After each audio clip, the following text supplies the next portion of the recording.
la lista de aspirantes plurinominales de Movimiento Ciudadano al Congreso Federal, entre otras, da cabida a gente como, desde luego, al propio dirigente nacional Dante Delgado, a políticos como Alejandra Barrales, experredista, a Claudia Ruiz Massieu, expriista, y a otras personalidades que ya han sido parte de la historia de Movimiento Ciudadano, como Patricia Mercado, Amalia García e Ivonne Ortega.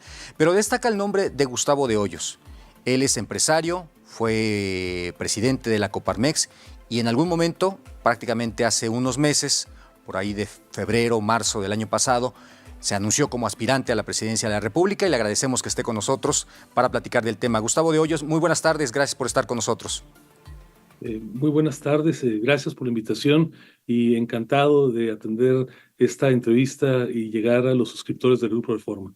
Muchísimas gracias, Gustavo. Cuéntanos cómo se da este trance. Hace, como digo, unos meses, tú firmemente salías, te asumías como el aspirante o digamos el abanderado de la sociedad hacia la presidencia de la República.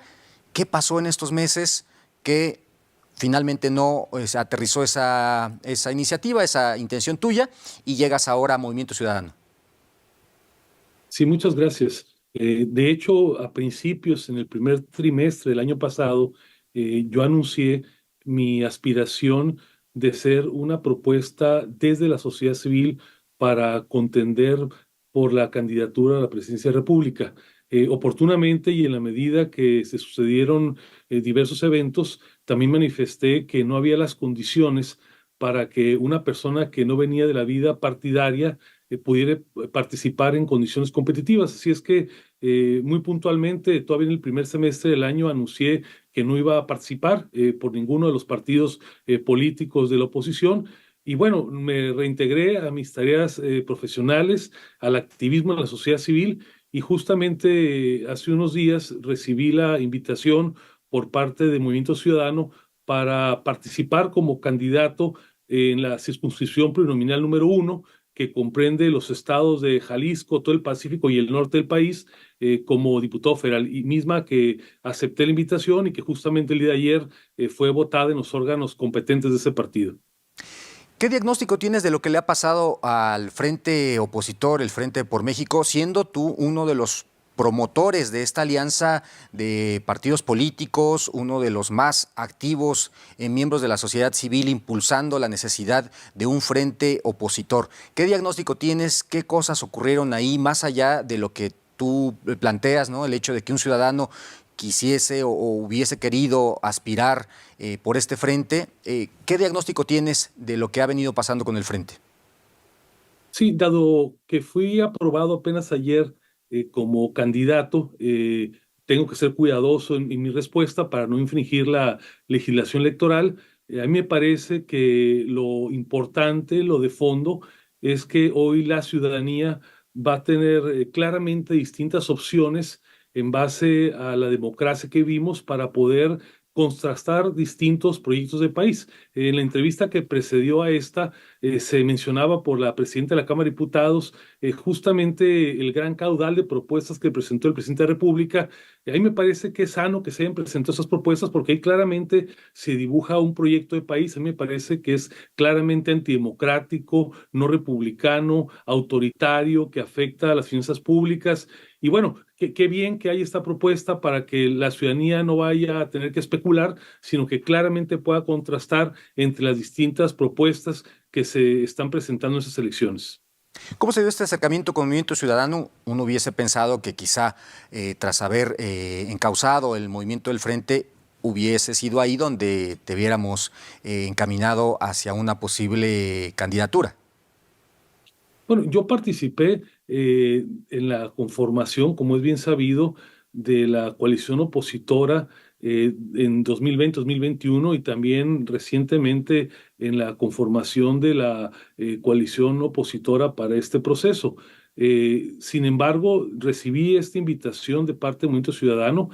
Aclaro a la audiencia que no soy parte ni militante, ni adherente, ni simpatizante de ningún partido político de los que hoy existen en México, de tal manera que en absoluta libertad y considerando que hay un espacio para participación de la ciudadanía, es que decidí aceptar esta invitación. Creo que una de las propuestas fundacionales que hicimos desde la sociedad civil, no de ahorita, sino de 2020 para acá prácticamente, es el llamado a que más ciudadanos tuvieran espacios de participación. Yo recibí esta invitación de parte de los órganos directivos de Movimiento Ciudadano misma que decidí aceptar. Siendo norteño de origen, fuiste muy directo en el planteamiento cuando te anunciabas como aspirante a la presidencia, decías que la ciudadanía estaba ya hasta la madre de políticos. ¿Qué de diferente hay en Movimiento Ciudadano para formar parte ahora de sus filas?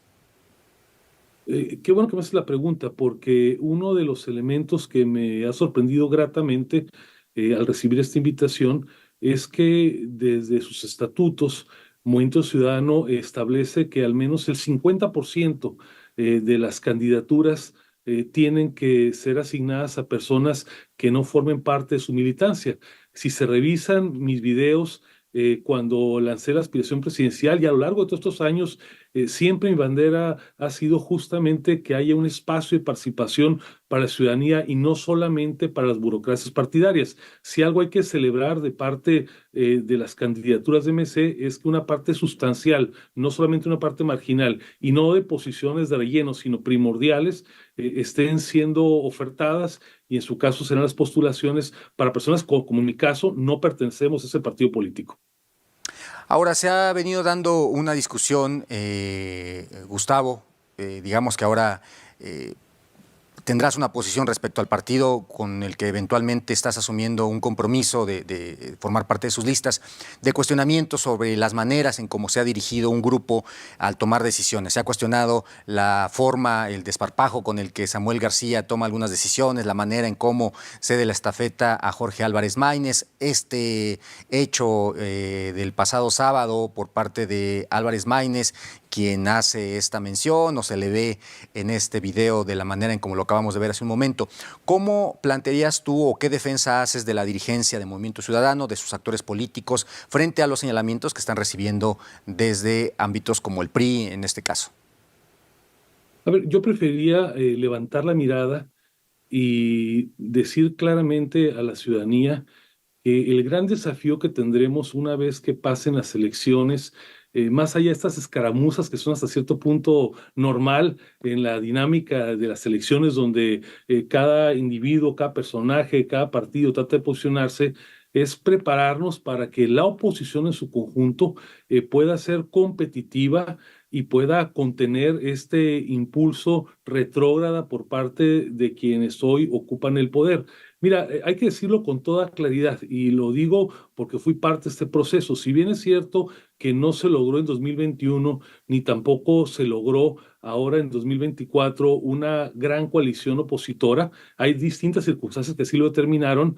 Lo que hay que destacar es que en el ámbito legislativo, que es en el que yo pretendo participar, si revisamos la actuación de la oposición en los últimos años, en las últimas 5 legislaturas, y espero en la que está iniciando actualmente en este último periodo, lo que podemos constatar es que no hubo una coalición electoral, pero sí hubo una coalición legislativa, una coalición política, incluso para temas de designaciones, para temas para procesar, digamos, de Estado, como la revocación de mandato, como el juicio de los expresidentes, y hubo también, y algo que poco se dice normalmente, una gran coalición jurídica que permitió que con el acompañamiento de los 4 partidos políticos en la oposición, incluido Movimiento Ciudadano, se pudieran presentar un gran número de impugnaciones ante el Poder Judicial de la Federación. Entonces, ¿cuál es el desafío? Más allá de las elecciones, lograr que la oposición trabaje en su conjunto para contener este impulso autoritario.